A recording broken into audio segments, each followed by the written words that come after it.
పాత నిబంధనలో చాలా కథలలో ఒక అందమైన కథ రూతు బోయేజు కథ.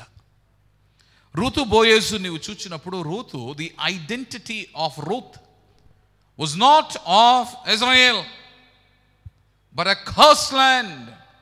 శపింపబడిన నేల అయిన మోయాబీయురాలైన రూతు కాలక్రమేణా the decision that she has made, నీ దేవుడే నా దేవుడని నిర్ణయించుకుని తన అత్తైన నయోమి అడుగుజాడలు నడిచిన తర్వాత eventually her identity of being a woman from మోయాబీయురాలైన స్థితిలో నుండి నయోమి కోడలుగా తన గుర్తింపు మారిన తర్వాత మరలా ఆ గుర్తింపులో నుండి మరొక గుర్తింపులోనికి వచ్చింది. ఆ గుర్తింపు ఏమిటి అంటే that identity is of her husband Boaz. బోయేజు గుర్తింపులోనికి వచ్చింది. కారణం ఏమిటో తెలుసా? నయోమి మాటలను నీవు రూతు విషయమై చూచినప్పుడు నీవు చేయవలసింది ఏమిటి? రాత్రి వేళ అతడు పండుకొనినప్పుడు నీవు చేయవలసింది ఏమిటి అనగా, పండుకొనినప్పుడు ఆమె మెల్లగా పోయి అతని కాళ్ళ మీద ఉన్న బట్ట తీసి పండుకొనను. She went under the garment of Boaz. బోయేజు వస్త్రము కిందకు వెళ్ళినది. just going under the garment of Boaz. బోయేజు వస్త్రము క్రింద ఆమె దాగుకొనుటలో ఏమైపోయింది? తన గుర్తింపు మారిపోయింది. ఈరోజు నీవు నేను కూడా క్రీస్తుని ధరించుకున్నట్లో, క్రీస్తుని వస్త్రము లోపలకు చొచ్చుకొని పోవటంలో మన గుర్తింపు మారిపోతూ ఉంది.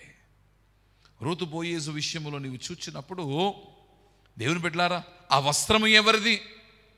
అతడు పండుకొనినప్పుడు అతని కాళ్ళ మీద ఉన్న బట్ట తీసి పండుకొనినప్పుడు, అనగా ఆ బట్ట బోయేజుదై ఉన్నది.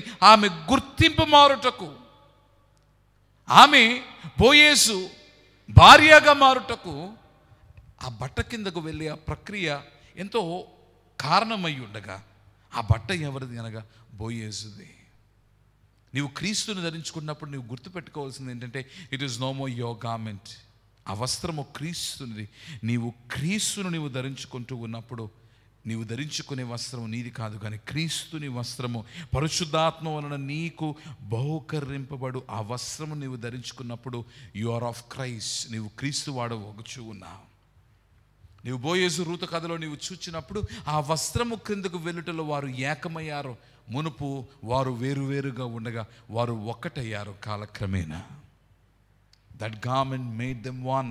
When you wear Christ, క్రీస్తు నీవు ధరించుకున్నప్పుడు you become one with God. You are woven into God. ఆ వస్త్రము నీవు ధరించుకున్నప్పుడు రూతు ఎలాగూ ఈ బట్ట కిందకు వెళ్ళేసరికి her ownership ఎలాగైతే మారిపోయిందో, 9వ వచనంలో నీవు చూచినప్పుడు నీ దాసురాలన్నది, కానీ అదే వచనంలో మరలా నా విమోచకుడు అంటూ ఉంది.